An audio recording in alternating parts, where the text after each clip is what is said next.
ტელერადიო კომპანია Georgian Times-ი წარმოგიდგენთ საქართველოს ისტორიის გაკვეთილები.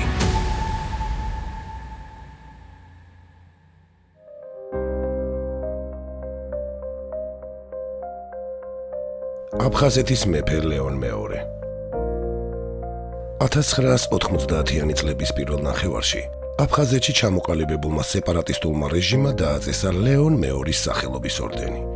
ჯილდო განკუთვნილი იყო მათთვის, ვინც სეპარატისტულ მოძრაობაში და შემდგომ შეიარაღებულ კონფლიქტში გამოჩენილი წვლილი შეიტანა ქართველების მასობრივ დევნაზე, ძალადობაზე და ეთნიკურ წმენდაზე. ისტორიულად, ლეონ მეორე აფხაზეთის, იგივე დასავლეთ ქართული სამეფოს ერთ-ერთი სახელგანთქმული მეფე იყო.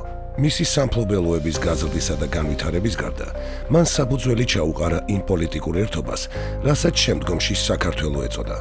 ასწლეულების შემდეგ, მეფის სახელი, რომელიც ქართულ ერთობას ემსახურებოდა, გამოყენებულ იქნა ჯილდოთ იმ ძალებისთვის, რომლებიც სწორედ ამ ერთობის წინააღმდეგ იბრძოდნენ. ამრიგად, ორდენის სახელწოდება პარადოქსულად ჟღერს. აფხაზეთის სამეფოს ჩამოყალიბება განპირობებული იყო მე-7 საუკუნეებში განვითარებული საერთაშორისო და საშინაო პოლიტიკური ფაქტორებით.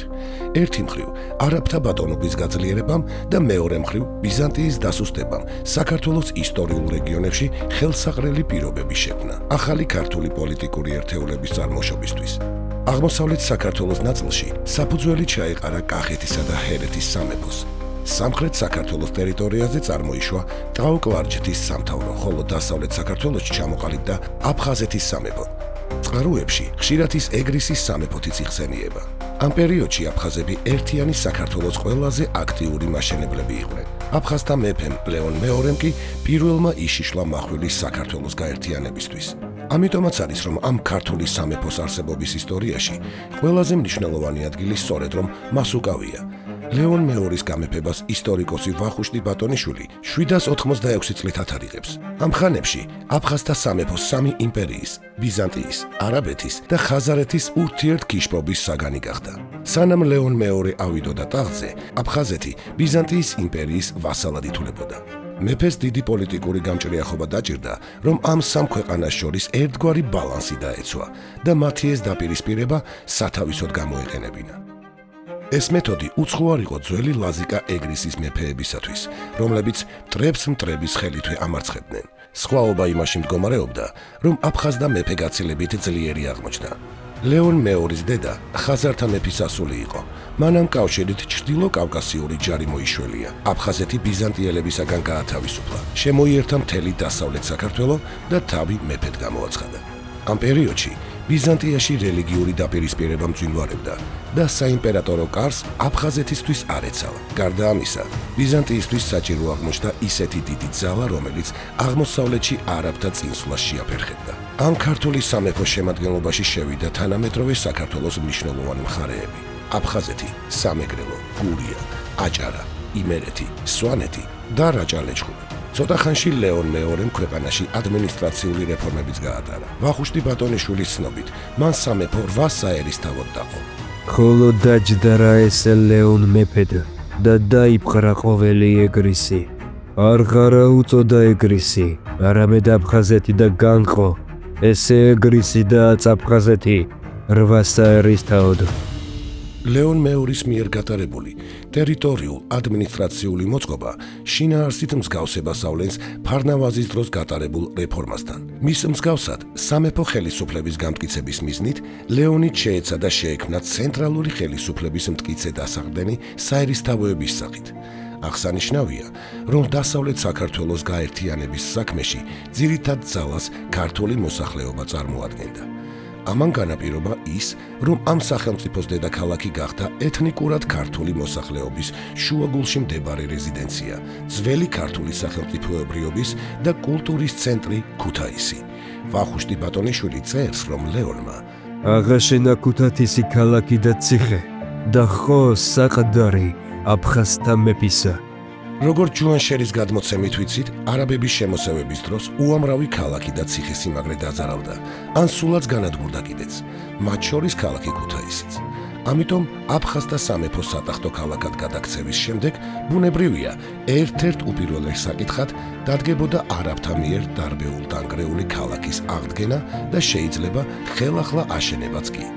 მე-11 საუკუნეში სანამ ბაგრატ მესამის მეშვეობით საქართველო ერთიან პოლიტიკურ ერთეულად ჩამოყალიბდებოდა, იქამდე ეკლესიის წიაღში ჩამოყალიბდა საქართველოს გაერთიანების ფორმულა, რომ საქართველოა ყველგან, სადაც წირვა ლოცვა ქართულად აღესრულება. დიდი ხნის განმავლობაში აფხაზეთის ეკლესია, ისევე როგორც მთელი დასავლეთ საქართველოს საეკლესიო ცენტრები, კონსტანტინოპოლის საპატრიარქოს დაქვემდებარებაში შედიოდა, რის გამოც უდელმსახურება ბერძნულ ენაზე სრულდებოდა. მცხეთის საკათალიკოსო ტახტი ცდილობდა ქართულ მოსახლეობაზე და ქართულ ენაზე დაყრდნობით დასავლეთ საქართველო თავის იურისდიქციაში შეეყვანა, მაგრამ ვიდრე იქ ბიზანტია ბატონობდა, კონსტანტინოპოლის საპატრიარქოსთან დაპირისპირება შეუძლებელი იყო. პოლიტიკური დამოუკიდებლობის მოპოვების შემდეგ მეფე ლეონის და მისი მემკვიდრეების ძალისხმევით ეტაპობრივად დასავლეთ საქართველო მცხეთის საკათალიკოსოს შეუერთდა.